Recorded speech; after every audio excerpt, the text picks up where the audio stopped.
자, 반갑습니다. 오늘 7월 4일이고요.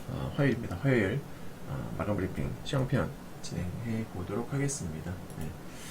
자, 오늘 우리 국장은 하락을 했습니다. 네, 약간 홀조세로 마감했다고 보는 게 맞을 것 같아요. 네, 장중에는 살짝 오르는 흐름을 보이기도 했었다가, 그죠? 네, 또 빠졌다가. 그러니까 장 시작하자마자 코스닥은 바로 튀어가 올라갔고, 하지만 제가 제시해드렸던 저항대 부딪히고 바로 훅 빠졌다가 다시 또 지지받고서 확 올라갔단 말이에요. 네. 그런 부분들을 한번 체크를 한번 해볼 겁니다. 네. 자, 오늘 전체적으로 보게 되면 코스피와 코스닥은 이렇게 상승 종목보다는 하락 종목 수가 많았습니다. 어제 기억하시죠? 어제는 에코프로가 급등을 하면서 코스닥 지수를 하드 캐리 했었던 걸 기억하실 겁니다. 네. 그래서 코스닥 150 지수가 1등으로 올라가고 걔가 이제 코스닥 지수를 끌어올렸었는데 오늘은 약간의 차익 물량들이 살짝 나왔어요. 그래서 어제 급등 나왔던 에코프로는 오늘 2% 마이너스로 마감을 했고요. 반대로 오늘은 에코프로 BME가 또 급등을 해줬죠. 네. 어제는 에코프로, 오늘은 에코프로 BM. 그죠? 물론 어제는 이제 BM도 올라가긴 했습니다만은 오늘 특히나 BME가 장중에 13%대 급등 흐름을 보여주면서 시장을 이끌었다 이렇게 보시면 되겠어요. 근데 이제 보통 지난 4월달에 나타났었던 현상인데 그때 그 3월달에서 4월달 이때 특히 심했어요. 그때 뭐가 심했냐면은 이때 이제 시총 상위주, 그러니까 에코프로 중심의 에코프로가 메인이었고 에코프로 이제 말고도 2차 전지 관련주들이 그죠? 그냥 동시다발적으로 급등을 하면서 지수를 끌어올렸었거든요. 물론 그때 2차 그 시총 대형주들만 올라갔던 건 아니에요. 네, 그때도 보면은 네, 중소형주들도 오르긴 했어요. 근데 이제 특히나 에코프로 시리즈 그런 애들의 급등이 좀 심했죠. 너무 심하게 올라갔었죠. 너무 심하게. 등락률로만 따지면 얼마 올라갔지? 20% 정도 올라갔었구나. 20% 정도. 보시면 보통은 여러분들 그 중소형주들이 원래는 가벼워서 많이 뜨거든요. 스몰캡 지수가 16.5% 오르는데 그쯤 맞면 코스닥 지수가 20% 올랐어요. 네, 그러면 코스닥 150은 얼마 올랐을까요? 150은 저점 대비 15점까지 25%. 그죠? 대박이죠? 네. 25%. 그래서 그때 코스닥에서도 그러니까 종목이나 섹터를 잘못 잡으면 손가락 빨았어요. 정말 개미들이 손가락 빠는 왜 내 것만 안 가? 소위 가는 놈만 가는 장세였던 거죠. 지난 3, 4월달에 시총 상위주들 특히 2차 전지 중심으로 계속 갔단 말이에요. 중소형주도 가긴 했으나 또 뭐 종목이나 섹터를 잘못 잡았을 때 진짜 재미없었던 장이 바로 3월달, 4월달이었다. 특히나 그죠? 하여튼 어제는 에코프로였었고 오늘은 이제 에코프로 BM이었었는데 약간 좀 비슷한 현상이 좀 나타났었던 거예요. 네. 자, 아시아 증시를 보게 되면은 뭐 전체적으로는 오름들이 있었고 쉬어간도 있었었는데 눈에 띄는 게 뭐냐면은 니케이예요. 니케이. 네. 니케이가 뭡니까? 일본 증시인데 지난 5월달부터 6월달에 글로벌 비이성 급등 현상, 예, 거기에 가장 중심에 있었던 지수가 바로 니케이 일본 지수예요. 얘가 1등이었죠. 그죠? 상승률이 1등이었습니다. 니케이가 1등이었고요. 2등이 바로 나스닥이었었죠. 동기간 가장 많이 오르던 지수가 니케이, 나스닥. 근데 이제 대장은 항상 의미가 있어요. 그 코스닥에서 테마주를 뭐 매매해 보셨거나 혹은 분석해 보신 분들이라면 아실 수 있는데 원래 그러니까 대장 있고 부대장도 있고, 그죠? 테마주들이 한 종목만 있지 않잖아요. 네, 만약에 그 원전 테마다라고 하면은 여러 개의 종목들이 동시다발적으로 움직여요. 근데 그 중에는 분명히 좀 돋보이는 대장이 있어요. 근데 대장보다는 퍼포먼스가 좀 약한 몇 놈들이 있죠. 그죠? 네, 근데 어떤 특징을 보이냐면 대장은 막 빳빳한데 처음에는 대장은 막 치고 올라갔는데 다른 애들은 대장이 양봉이 나올 때 다른 애들은 음봉이 나오기도 하고 다른 대장이 10% 올라갈 때 다른 애들은 5%, 6% 올라가기도 하고 예를 드는 거예요. 그죠? 확실히 대장보다 약한 모습 보여요. 근데 그러다가 그러다가 대장이 꺾이기 시작하잖아요. 대장이 이제 한 뭐 마이너스 10% 빠져. 그러면 다른 애들은 이미 15% 빠지는 경우도 있고. 네. 그러니까 결국 대장이 빠지면은 약간 손바뀜 현상이 나타나는. 그러니까 대장이 빠지면서 전체적으로 다 무너지던지 아니면은 또 이런 일이 있을 수 있어요. 대장이 빠지면서 그동안에 2등, 3등, 4등, 5등이 있을 거 아니에요. 그죠? 2, 3, 4, 5등을 하던 애들 중에서 한 놈이 갑자기 또 대장으로 치고 올라가는 그런 경우도 있어요. 네. 손바뀜인 거죠. 순환매. 어떻게 진행될지는 몰라요. 뭐 그때 상황에 따라 다른 거니까. 아셨죠? 근데 어쨌건 대장이 지금 오늘 1% 빠졌다는 겁니다. 자, 그럼 차트를 한번 보겠습니다. 니케이가 1% 빠졌는데 어떤 흐름인지. 평소에 여러분들 일본 증시는 사실 아무도 신경 안 쓰죠. 저 역시 뭐 일본은 별로 관심 없는데 최근에는 좀 관심을 두기 시작을 했어요. 왜? 1등이었으니까. 1등은 무조건 관심 가져야 됩니다. 1등은. 오르는 이유야 뭐 제각각이라 할지라도요. 일단 글로벌 증시에서 1등이다. 일단 관심 가져주는 게 맞다. 자, 오늘 니케이가 1% 빠졌는데 지금 제가 제 기준으로 봤을 때는요, 네, 제 기술적 관점에서 봤을 적에는 지금 오늘 패턴이 좋지가 않아요. 네, 이거 안 좋은 패턴이에요. 제가 이제 드는 생각은 뭐냐면, 1등이, 그러니까 지금 니케이가 이렇게 돼버렸으면, 물론 얘도 하루 이틀은 더 보긴 해야 되는데, 제 생각으로는 이거 21선까지도, 지난번에 21선에서 쌍바닥 찍고서 한번 올라왔었죠. 근데 21선 테스트가 한 번 더 나올 수도 있거든요. 나오거나 내지는 이탈할 수 있는 패턴이에요. 현재로서 봤을 때는 예, 제 기준입니다. 틀릴 수도 있고요. 근데 만약에 그렇게 되면 글로벌 2등이었던 나스닥은 무사할까? 과연. 물론 나스닥 차트와 니케이 차트가 100% 똑같지는 않습니다. 하지만 상당 부분 흡사합니다. 예, 니케이가 지금 6월 19일 전후로 최고점을 찍고서 이제 빠지면서 20선 찍었지 않습니까? 나스닥 볼까요? 마찬가지. 예, 얘는 나스닥은 16일 고점이었고요. 근데 이미 얘는 보세요. 확실히 대장이 니케이가 좀 더 강했죠. 나스닥은 16일 고점이었고요. 니케이는 19일 고점이었어요. 근데 결국 둘 다 20선 찍었거든.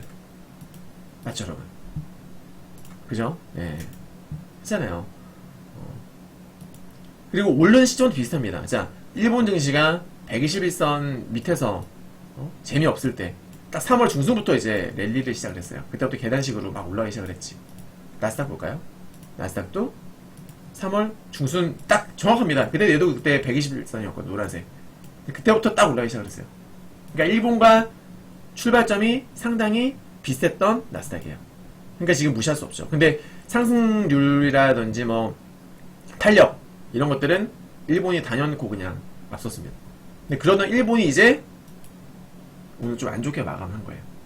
네. 제가 계속 일본 증시를 주시하고 있었거든요. 일본이 지난 23일날 마이너스 2% 빠졌던 금요일날이죠. 지난번에 23일날 마이너스 2% 빠졌었는데 그날 같은 경우에는 나스닥도 어땠습니까, 여러분들? 마이너스로 출발했어요. 그리고 다음날 결국 얘도 20선 찍습니다. 그죠, 여러분? 일본이 21선을 먼저 찍고 그 다음에 나스닥도 뒤이어서 20선 찍은 거예요. 따라갔잖아. 자, 그리고 이제 오늘 일본이 마이너스 1%가 나왔고 안 좋은 패턴이 나왔어. 만약에 제 우려대로 일본이 여기서 진짜 20선 한 번 더 찍거나 혹은 깨버린다면 이건 좀 문제가 있지 않을까. 그리고 오늘 제가 일본 안 좋게 본 이유가 전고점을 어쩌거나 못 찍었어요. 근처까지 갔죠. 그러면 이건 뭐냐면 쌍고점. 그러니까 전고점을 돌파를 해도 쌍고점이고 돌파를 못해도 쌍고점인데 중요한 건 뭐냐면 돌파를 바로 했다가 바로 빠지는 것도 안 좋지만 돌파를 하지도 못하고 빠지는 건 더 안 좋다. 더 약한 패턴인 거다. 네, 그죠? 웬만하면 세력들은요. 세력들은 웬만하면 전고점 돌파를 시켰다가 빼요. 웬만하면. 왜? 그래야 개미들이 많이 꼬이거든요. 그죠, 여러분?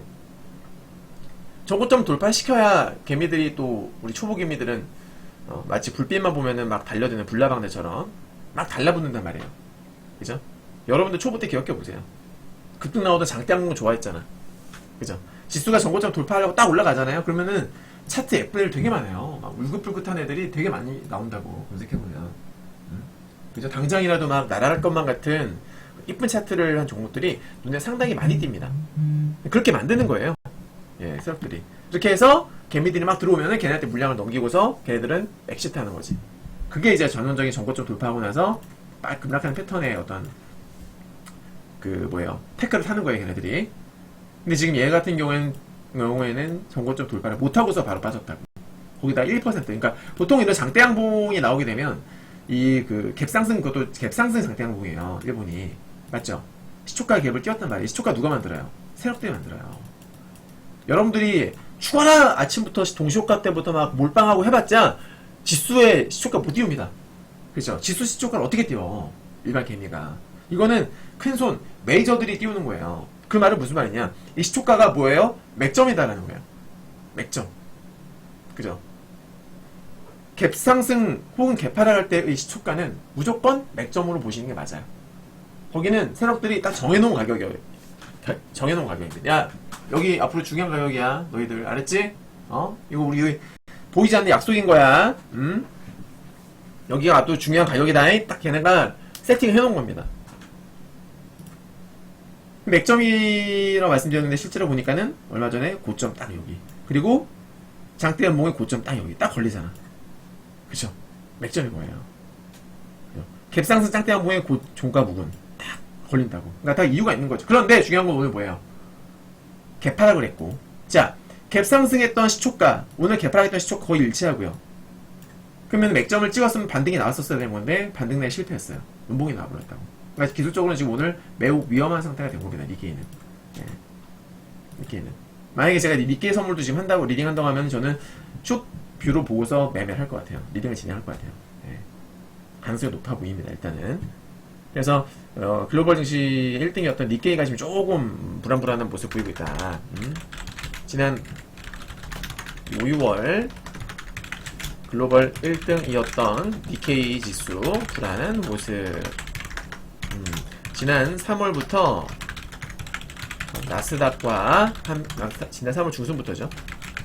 함께 계단식 상승 및 급등 랠리를 보인 바 있음. 네. 또한 최근 조정 구간도 비슷하게 움직였음. 예, 약간의 커플링 현상. 그죠? 네, 고로 니케이가 만약 니케이가 추가 조정 21선 이탈 등 조정을 받게 되면 나스닥도 영향을 받을 수 있다고 판단. 네, 알겠죠? 그래서 평소에는 우리가 일본 증시는 거들떠도 보지 않았습니다만은 이제는 특히 이번 주는 일본 증시를 좀 눈여겨볼 필요다. 특히 내일, 그죠? 오늘 많이 좀 안 좋았으니까 좀 지켜볼 필요가 있겠다. 현재 그 일본 증시 장 마감하고 나서 선물 흐름 좀 볼까요? 어떻게 되고 있는지. 아, 야, 더 빠졌네. 지금 더 빠졌네요. 네. 좀 더 빠졌어, 좀 더. 좀 더 빠졌네요, 이거. 지금 걔네 본장 마감하고 나서, 근데 이제 뭐 등락률로 갖다 지면 큰 차이는 없는데, 네. 일본이 지금 보니까 아까는 그 본장은 마이너스 0.98%였는데요. 지금은 마이너스 1.1% 정도. 조금 더 빠졌어요. 코딱지만큼. 좀 더 빠졌어요. 그렇습니다. 그래서 일본을 좀 우리가 앞으로 주시해야 될 것 같아요. 네. 자, 수급입니다. 오늘 안타깝게도 외국인들의 이제 매도세가 나왔죠. 근데 막판에는 보시다시피 매수가 훅 들어오면서 나름대로 또 종가 관리를 해주었다라는 거죠. 어제는 금융섹터에서 에코프로 중심으로 해서 매수가 강하게 들어왔는데, 오늘은 보면은 금융에서 어제 강하게 들어왔으니까 오늘 또 일정 부분 단타로 빠져나가는, 네. 지금 어제의 에코프로를 중심으로 여러 섹터에서 매수가 들어왔던 거는 약간 일회성으로, 그죠? 예, 단타 치고 나간 느낌, 약간 100% 다 나간 건 아니지만은 살짝 좀 어제 확 들어왔다가 나간 느낌. 예. 그래서 여기 보시면은 코스닥을 보고 보면은, 그죠? 예, 어제 매수 들어온 거에 비해서 뭐 나가긴 했습니다만 사실상 어떻습니까? 뭐 되게 많이 나간 건 아니에요. 네, 기관은 이제 좀 많이 팔았죠. 그죠? 네, 기관은 살짝 좀 매도가 많이 나온 케이스입니다. 그랬고요. 그리고 코스피도 마찬가지 비슷했어요. 코스닥과 좀 비슷한 흐름을 보였거든요. 코스피도. 근데 전체적으로 놓고 보면은 코스피는 여전히 지금 매도 압력이 시달리고 있습니다. 네. 그러니까 아직 급락은 하고 있지 않는데 뭔가 조금 진짜 어떤 큰 거 온다. 뭔가 큰 게 올 수 있다. 빅띵, 그죠? 예. 외국인들이 계속 매도를 계속 지금 하고 있는 거예요. 뭔가 좀 불안하지 않나요, 여러분들? 코스피가 이제 수급이 물론 절대적인 지표는 아닙니다만은, 예. 수급이 확실히 안 좋아진 건 맞아. 그쵸? 확실히 안 좋아진 건 맞아. 근데 잘 봐요. 이거 우리 한번 비교 한번 해볼까요? 100%는 없어요. 근데 참고만 하는 겁니다. 자, 작년부터 보겠습니다. 자, 바닥권에서 외국인들의 매도세가 뭐 계속 나옵니다. 그러니까 원래는 매수였었어요. 근데 이제 매도세가 연달아 나오기 시작하더니 결국엔 폭락이 나왔고요. 그죠? 네, 그 다음에도 이제 바닥권이었었는데 매도가 계속 나와요. 하지만 반등이 나왔죠. 그죠? 제가 이때 작년 3월달에 반등 나온다고 막 강력하게 매수시켜가지고 작년 3월달에 수익 되게 많이 났었었죠. 그래서 제가 4월달에 증시 빠질 겁니다 그랬어요, 작년에. 그때 이제 제가 욕심을 주체하지 못해가지고 손실을 입었었는데, 자, 3월달이어서 4월달에도 매도가 계속 이어져요. 결국 계단식으로 빠져요. 결국. 그쵸, 여러분. 네. 그래서 그 6월 초에도 외국인들 매도가 늘어났고 결국 더 빠집니다. 되게 직관적이죠. 그죠, 여러분들? 예. 외인 수급과 지수를 비교해보니까 상당히 좀 직관적이지 않습니까? 이것도 마찬가지. 매수세가 확 들어오기 시작을 하니까 갑자기 또 올라갑니다. 그러다가 9월 초에 매도세가 막 늘어나요. 그죠? 계속 늘어나요. 더 빠집니다. 그러다가 9월 말부터 매수하기 시작합니다. 또 올라갑니다. 야, 코스피는 뭐 외국인들이 사면 올라가고 팔면 빠지는, 너무 쉽지 않나요, 이거는? 시황을 분석을 할 필요도 없이 그냥 한동안은 그랬어요. 한동안은 여기도 봐봐요. 갑자기 매도가 집중됩니다. 갑자기. 결국 더 빠져요. 또 매수가 집중됩니다. 또 올라가요. 또 매도가 집중됩니다. 또 빠져. 그죠, 여러분? 네. 그 다음에 이제 살짝 애매하게 매도가 나오다가 얼마 안 빠지고 매수가 다시 들어오면서 또 올라갔고, 그 다음에 매수가 한동안 매도가 거의 안 보였죠. 한동안. 그러니까 지수가 빠질 때에도 매도가 거의 없었어요. 그래서 이 저점 구간에서 우리가 그때 제가 지수 더 갈 거라고 많이 매수시켜드리고 레버리지도 사드리고 했었는데 성공했죠. 예. 매수가 많았어요. 올라갔다. 근데 지금 어때? 매도가 집중되고 있다 이 말이에요. 거기다가 어때요? 제가 말씀드렸던, 여러 번 말씀드렸죠. 예, 거기다가 이 폭풍 전야 시그널, 이거 무시 못한다. 이거 매도도 많고 거기다 폭풍 전야까지 떴다라는 거죠. 이거는 조금 우리가 경계를 해야 될 거 아니겠느냐라는 거예요. 그렇죠? 코스피 외국인 매도 심상치 않은, 작년부터 외인 매도와 주가 흐름을 비교해보면 밀접한 연관성이 있음. 네. 당분간 경계해야 함. 게다가 폭풍 전야 시그널까지. 네. 코스피는 당분간 경계하는 게 맞아요. 알겠죠, 여러분? 근데 코스피가 만약에 빠지면 코스피만 빠지겠느냐 이 말이에요. 자, 연결지어 봅시다. 결국 코스피가 빠질 때 코스닥도 같이 빠졌거든. 그렇잖아요. 맞죠? 코스피 빠질 때 다 코스닥 같이 빠졌어요. 이때 올라갔고. 그죠, 여러분들? 그래서 코스피가 여기서 만약에 다시 진짜 외국인들 때문에 급락이 나오게 된다면 코스닥 또한 같이 밀리게 될 확률이 매우 높다. 그죠? 네.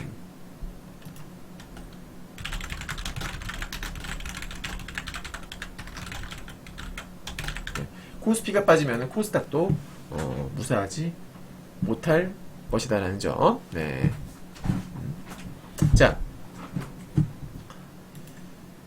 그 다음에 이제 이제 코스닥을 좀 더 볼 텐데, 오늘 제가 카톡방에 올려드렸었어요. 슈퍼 저항대다. 왜 슈퍼 저항대냐? 추세선을 그어봤는데, 이제 이게 2022년도에 급락하기 전 고점입니다. 그리고 올 4월달 최고점, 그리고 6월달 최고점, 그리고 오늘이에요. 근데 제가 이 세 개를 선을 그어봤더니 오늘 고점과 딱 맞아떨어져. 자, 거기다가 작년 11월 고점, 작년 3월 고점, 초반 고점, 이 두 개를 이어봤더니 그게 오늘 또 딱 이어집니다. 그래서 제가 오늘 여기 슈퍼 저항대다라고 여러분들께 한번 말씀드렸던 거예요. 그죠? 제가 오늘 장중에 뭐라고 말씀드렸냐면, 자, 오늘 아침에 제가 894포인트 부분이 강력 저항대입니다 라고 제가 말씀을 드렸었어요. 자, 보십시오. 자, 봐요. 오늘 유무료 카톡방에서 이렇게 메시지를 올려드렸어요. 네. 아침 9시 37분이죠. 오늘 겁니다. 자, 제 기준으로는 894포인트 부분이 강력 저항대거든요. 이 가격대 부분에서 어떤 모습을 보여주면 확인해야 됩니다. 강력 저항대를 말씀드렸어요. 그러면서 어떤 일이 벌어졌냐면, 어떻게 됐습니까? 여기가 지금 9시 37분이었었는데요. 보십시오. 자, 9시 37분에 제가 894부분이 강력 저항대다라고 말씀을 드렸죠. 그리고서 2분 있다가 찍었어요. 돌파했어. 실제로 그 이후로 주가가 계속 빠지죠. 훅 빠져버립니다. 이게 맥점을 아느냐 모르느냐 차이예요. 딱 빠져버렸잖아. 그러니까 오늘 밀릴 자리에서 밀린 거예요. 밀릴 자리에서 밀리다. 제가 분명히 여기서 안심하기 이르다. 출발은 좋았지만 안심하기 이르다. 제가 지수를 볼 줄 모르는 전문가였다면 아침부터 야 지수 올라갑니다. 매수 시켰겠지. 그럼 바로 물리는 거야. 그죠? 시험을 무시하면 안 돼요. 예. 우리나라 증시는 특히나 지수에 항상 없기 때문에 절대 이걸 무시하면 안 된다.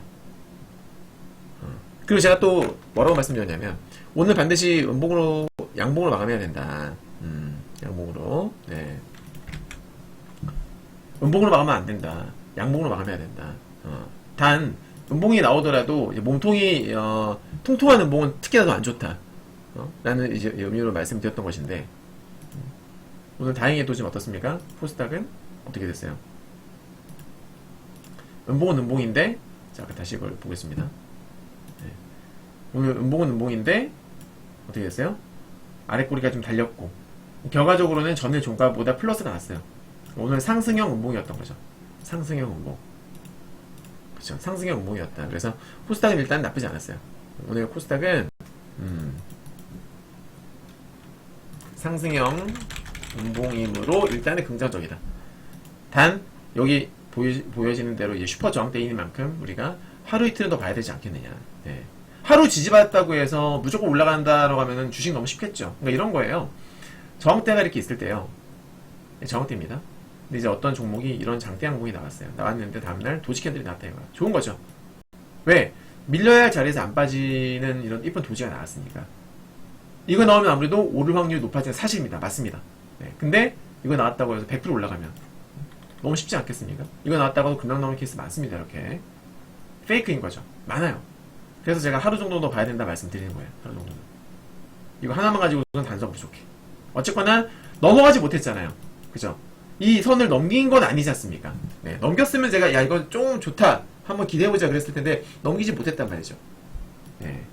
그 때문에 하루 더 봐야 된다. 최소 내일. 그리고 미증시가 오늘은 휴장이니까 내일 미증시가 열리죠. 내일 미증시가 열리고 난 다음날 아침까지도 우리가 확인해야 된다 그 말이에요. 그러니까 지금은 우리가 주식 비중을 늘려야 될 때 아니에요? 아니에요. 아직은 아니에요. 뭐 한두 개씩 그냥 조금씩 사는 건 괜찮아. 근데 너무 무리하게만 하지 않으면 돼요. 아직은 단기적으로는 상승 추세가 살아있다고 보기 때문에 뭐 진짜 소소하게 좀 차트 괜찮다 수급도 괜찮다 하면은 괜찮아. 그런 건 괜찮아요. 네. 우리 유료방도 오늘 뭐 한 개 샀나요? 한두 개? 괜찮은데 그게 아니고 특정 종목에다가 비중을 막 이빨 싣는다라든지 그런 식의 매매는 이거는 상당히 리스키하다. 네. 매우 리스키한 행동이다. 자, 15분봉 같은 경우에는 오늘 제가 항상 강조드리는 게 15분봉을 봐라. 오늘 이제 빠졌다가 제가 말씀드렸던 저항세 쭉 빠졌죠. 저항세 쪽에서 반등이 나왔는데 이 20분선을 돌파했어요. 코스피는 20분선 돌파 못했죠. 네, 코스닥 돌파했어. 그리고 여기 보시면 단기 과열시계가 떴죠. 네. 보통 이제 이게 뜨게 되면은 밀리거든요. 근데 이제 밀리자고 옆으로 횡보를 했어요. 네, 횡보를 하면서 마감한 건 일단 칭찬해. 하지만 이러다가도 다시 내일 아침에 훅 빠질 수 있어요. 왜? 60선과 지금 이격도가 조금 이제 점점 좁혀지고 있는 흐름이라서 차트가 뭔가 조금 어설프잖아요. 그죠? 뭔가 좀 이쁘지 않은 살짝 어딘가 어설픈 느낌 들지 않습니까?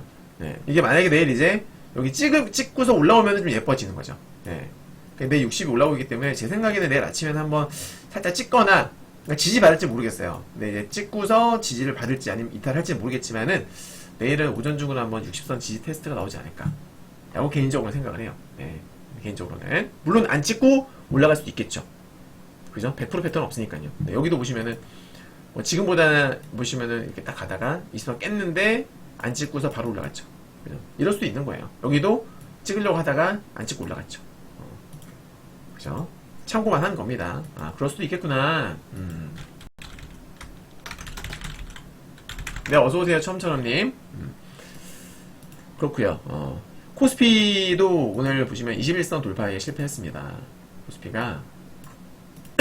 자, 이런 추세에 있죠, 코스피가. 20선 돌파에 실패했다, 일단은. 그죠? 하지만, 이 추세선. 이 추세선. 네. 이걸 아직 완벽하게 벗어나진 않았어요. 그죠? 다만, 한 가지 아쉬운 점이 있다라면, 잘 보십시오. 이때까지는, 이 지지선을 찍고 나서, 첫 21선 골든크로스가 나왔을 때에, 한 번의 양봉이 나왔었어요. 단 한 번도 첫날부터 음봉이 나왔던 적은 없습니다. 그죠? 네. 다 양봉이 나왔습니다. 자, 그럼 이제 양봉이 나왔고, 이번에도 양봉이 나왔거든요. 근데, 그 다음날, 양봉이 나온 다음날 바로 음봉이 나왔던 케이스는 오늘 처음이에요. 그죠? 그러니까 20선을 돌파를 하자마자 다음날 바로 21선이 깨졌던 경우는 단 한 번도 없어요. 이때도 보시면은 양봉이 2개 나왔다가 음봉이 나오긴 했는데 종가 기준으로는 살리죠. 딱 달라붙죠. 살리잖아요. 그죠? 20선을 지키려고 하는 노력이 보이죠. 아랫골이 달면서. 하지만 오늘 같은 경우는 어땠다? 물론 깊게 빠진 건 아니지만은 결과적으로는 20선 깨졌다. 이 말이야. 그래서 지지선에서 지지받은 것은 좋으나 다행이지만은 기존의 어떤 패턴과 비교를 했을 때에 반등이 나왔던 게 1번과 2번, 3번, 이번 4번이라고 한다면 1, 2, 3번에 비해서 조금 약해 보이는 것은 사실이다 라는 거죠. 맞죠, 여러분들? 예. 지지받았던 건 똑같아. 정말 이쁘게 지지받았는데 확실히 많이 빠졌어요. 확실히 약해 보입니다. 그리고 한 가지 더. 이때까지는 지지선 근처에서 바로바로 그냥 튀어 올랐습니다. 여기도 하루 더 빠지고 바로 올라갔죠. 근데 이번에는 하루, 이틀, 3일이나 지나고서 반등이 났잖아. 이것만 봐도 약간 브레이크가 좀 잘 안 듣는 느낌이랄까요? 그죠? 차가 오래되면 브레이크가 안 됐잖아요. 그래서 차가 처음에 출고했을 때는 잘 나가요. 잘 나가고 브레이크 잘 들어. 그러다가 출시한 지 오래되니까 어떻게 됩니까? 많이 차를 이제 많이 타니까 어떻게 돼요? 많이 이제 이런저런 부품들 노후해가지고 브레이크가 잘 안 먹힌 느낌? 약간 그런 느낌인 거예요. 네. 그죠?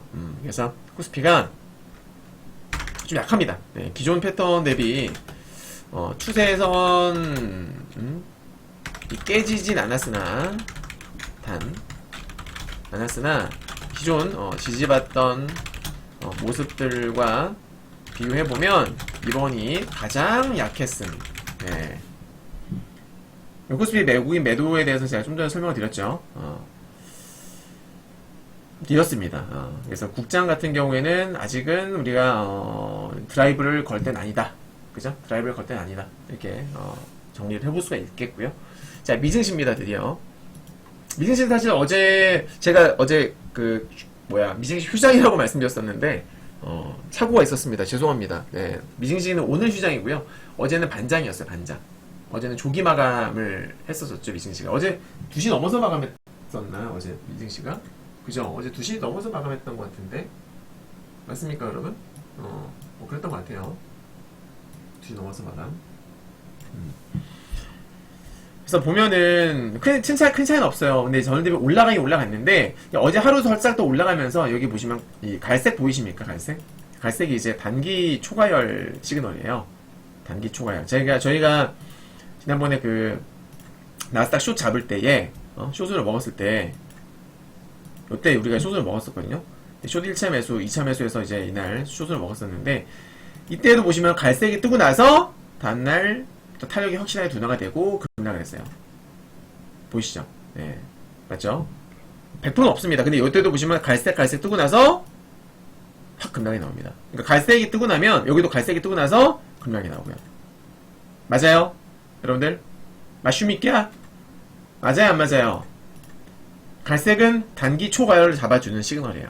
네. 여기도 보시면 제가 주식 확률이라고 했었었죠. 100% 시그널은 없어요. 자, 갈색 뜨고서 급락하죠. 갈색 뜨고서 음봉 나오죠.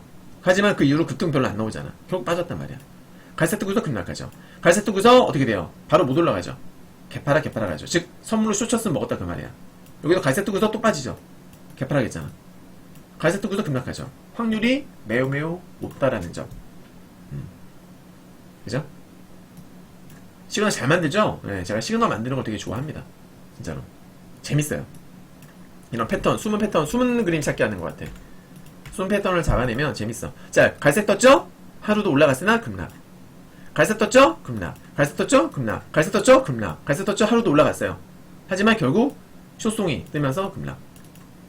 그쵸, 여러분. 예. 확률이 기가 막히죠. 예. 근데 그게 지금 어제 떴거든요. 그러니까 어제 반장에서 하루 더 올라가면서 떠버렸어. 자, S&P 마찬가지. S&P 마찬가지입니다. 네. 나스닥, 여러분들 나스닥 소위 말하는 게 나스닥 100이라고 하죠. 나스닥 100, 다우존스 30. 이게 뭐예요? 종목 수예요. S&P 500. 그럼 미증시를 대표하는 지수는 뭐다? S&P라고 볼 수 있겠죠. 그래서 흔히들 이제 미증시를 갖다 얘기 많이 할 적에는 나스닥도 많이 하지만 언급을 S&P를 기본적으로 많이 봐요. 우리나라 따지면은 코스피 같은 지수가 S&P가 되는 거거든요. 코스피 같은 거. 맞죠? 예. 근데 이제 그러다 보니까 S&P에는 많은 종목도 있다 보니까 아무래도 시총도 사이즈도 크고 무겁고 하겠죠. 나스닥은 변동성이 큰 반면에 S&P는 나스닥보다 변동성이 좀 적고 그런 게 좀 있어요. 예. 근데 이제 그런 S&P도 보시면은 갈색이 떴을 때 어떻습니까? 확실히 탄력이 둔화됩니다. 이거 똑같죠? 나스닥이랑 아까 똑같은 얘기죠? 똑같아요, 거의. 나스닥이 갈색이 떴을 때 S&P도 거의 같이 떴다. 갈색이. 거의 비슷하죠? 아, 이거 죄송합니다. 이건 나스닥이네요. 어쩐지 이상하다. 너무 똑같다 했어. 다시 보겠습니다. 이게 S&P죠? 보시면은 S&P 갈색 급락. 갈색 빠지고 갈색 빠지고 갈색 급락하고 비슷하죠? 나스닥이랑 실제로. 네. 보세요. 갈색 뜨고 급락. 갈색 뜨고 빠지죠, 분명히. 그래서 선물을 하는 입장에서는 하루만 빠져도 먹잖아요. 그죠? 0.5%만 빠져도 많이 먹거든요, 선물은. 예. 그래서 이런 시그널을 알고 있으면은 매매하는데 엄청 도움이 되는 거예요. 자, 갈색 떴죠? 급락. 갈색 떴죠? 하루 올라갔지만 급락. 갈색 급락. 네. 그쵸? 여러분들. 근데 그게 또 떴다고. 근데 거기다가 S&P 같은 경우에 어때요? 지금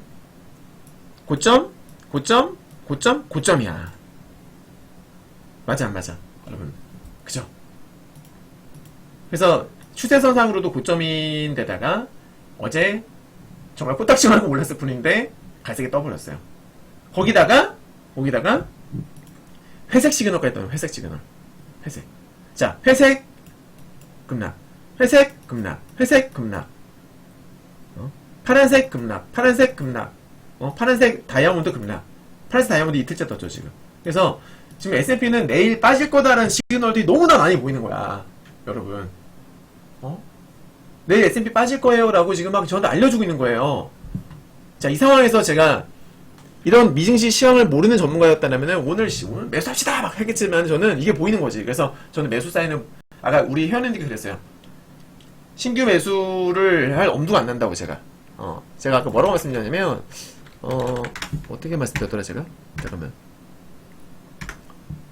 그래 이렇게 말씀드렸어요. 아까 시황을 저는 보잖아요. 네, 잘 맞추잖아요. 아까 유료방에다가 뭐라고 제가 코멘트를 했냐면, 이런 상황이다 보니, 네, 이렇게 말씀드렸어요. 네, 너무 조심스러운 자리이다 보니, 신규 매수 손이 안 나갑니다. 이대로 오늘 마무리하죠. 보유 종목 관리만 하면서 참 마음까지 지켜보는 거라. 다행히도 우리가 지난주 금요일에 매수했기 때문에, 매수 좀 많이 했기 때문에 수익이 많이 났어요. 그죠? 오늘도 뭐 시간을 달릴까 해서 급등한 것도 있고, 제가 너무 보수적인 것일 수도 있지만, 까딱하면 정말 순식간에 골로 갈 수 있는 자리이기 때문에 조심하는 겁니다. 그래서 지난주부터 종목도 좀 매수해놔서 단기 수익은 챙겼잖아요. 그죠? 라고 제가 써왔습니다. 그죠, 여러분들? 네. 잠시만요.